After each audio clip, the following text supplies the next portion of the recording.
দেখতে বেড়াচ্ছে।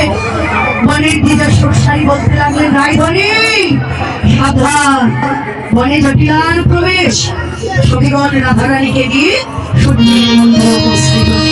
জটিলা এসে বলছে, ও মা, তোমরা যে পুজো করতে এসেছো ব্রাহ্মণ কোথায়? ব্রাহ্মণ ছাড়া কি পুজো হবে? আসেন।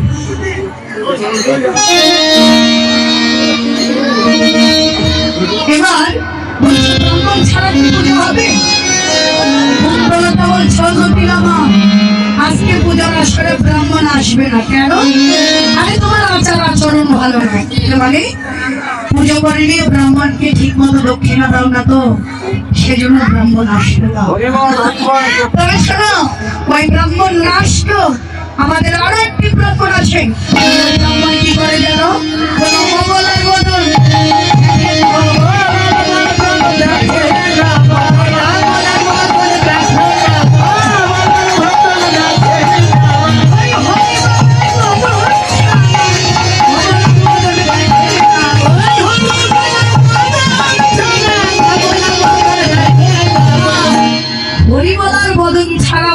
বদল দেখে না। জটিলা বুঝতে পারলেন না, মনে করবে অবলার নারী, নারীর বদল যদি না দেখো ওই ব্রাহ্মণের প্রয়োজন। বলছে ওই ব্রাহ্মণকে এসো। আরো একই বিপ্র আছে, ভগবানের শিষ্য